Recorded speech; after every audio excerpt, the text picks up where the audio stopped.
day and happiness life mga ka-life. So for today's video, maglulutong OFW po tayo dahil pagluluto natin ang ating mga kapatid ng tinawag na creamy sopas. So for today's, nagpakulo na tayo ng mainit na mantika, nandyan na. So naayos na natin ang bawang at sibuyas. So unahin natin isatay ang bawang. Sa low fire lang tayo muna guys ha. Naka-low flame siya, okay? So papaamoy lang natin yung aroma nitong mga sibuyas at bawang. Ayan, so pinagsama na natin ang sibuyas at bawang. So babantayan natin yan guys habang tayo ay nagluluto. Kasi kailangan hindi masunog ang ating niluluto dahil lalasa. So for the meantime, pauwiin muna natin ang sibuyas at bawang. So sautay muna tayo guys ha. Ayan, so umaamoy na siya. Mabango. Okay? Susunod natin ang karne. Ayan, ang hotdog at manok. Pinakuluan na to. So, sasangkutsa lang natin dito na sabay-sabay para matanggal yung medyo crunchy and crispy ang mangyayari sa ating manok. Ayan, so tingnan nyo guys ha. So, isim lang muna natin ng konti. Tatakba natin, babalikan natin. Okay? So, habang nandito tayo, napakuluan na rin natin ating pasta. Kita mo, natuyo na yung tubig, di ba? So mamaya, i-mix na lang natin yan para matuloy ng ating pagluluto. So ayan, mainit-init pa ang ating pasta guys. Ayan, al dente ang pasta natin. So mamaya pa natin siya dudurugin. Konti. Kasi masarap sa sopas yung lusak yung sopas. So, while we're doing that one, syempre naghuhugas ako ng mga pinaglagyan para mamaya. Konti na lang. Okay, ayan. So malinis-linis na siya. Tawag na natin. So ayan, ito yung mga iba nating ingredients, yung gulay, tapos yung konting ricado lang betchin. Hindi naman ito lahat ilalagay guys, sa konti-konti lang. Tapos meron tayong gatas na magpapalinamnam ng sarap. Okay? So let's go, balik ulit tayo dito sa ating karne. So right now ayan, so imimix lang natin yung karne. Ayan, so nakita nyo naman guys ha. Ipwede na natin na high flame. Okay. Yan, so just a little more minute para mamula-mula ng konti yung ating iluto. Okay guys, tapos meron ako dito natira na atsuete nung nagluto ko ng kare-kare. So lagyan natin ng konti para lang pampakulay, para organic ang ating kulay, okay? Medyo kulay-kulay ng orange. Tapos meron tayong black pepper, okay? So lagyan na natin siya ng konting black pepper. Baka hindi naman to hindi naman to masala kasi minsan napagkakamalan ko yung masala.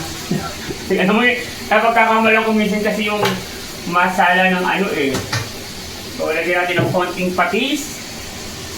Tansya maker na lang to guys kasi lutong OFW ito ha. Konting patis lang, pagpa salty ng konti, okay na yan kasi mas okay yung matabang kesa ano, ayan, mamoy na yung patis, di ba? So, mix it well. Siyempre, mag-iingat sa paghahalo. Kunin natin yung basahan. So, ayan guys. So, kita nyo, nagmumula-mula na siya. Kasi nilagyan natin siya ng konting atsuete. Pampakulay lang ba sa ating sopas. Okay. So, hayaan pa natin siyang mag-simmer. So yan guys, ganyan lang ha. So buksan na natin itong mga ingredients natin.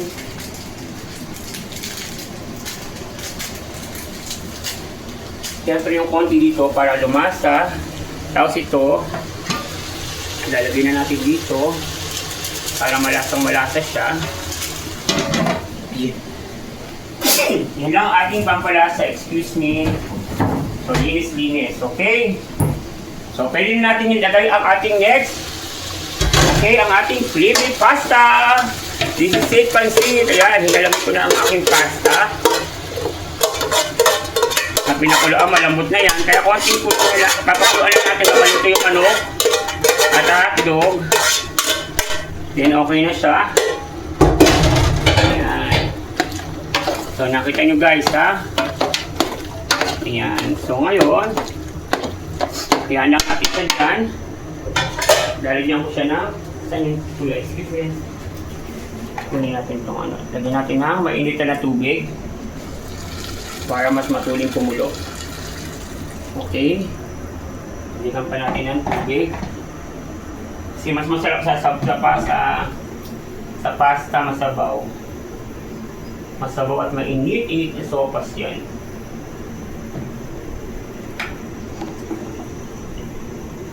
May tubig ka ba ito? Kunti na lang yan, tubig. Busin na natin para mapalitan. Okay, nakat mo muna. Mamaya na. Here we go! So guys, hindi ko na naipakita kanina yung paglalagay ng gulay. So ang nilagay ko lang na gulay dito is yung, ayan guys, mainit-init at umaaso-aso pa.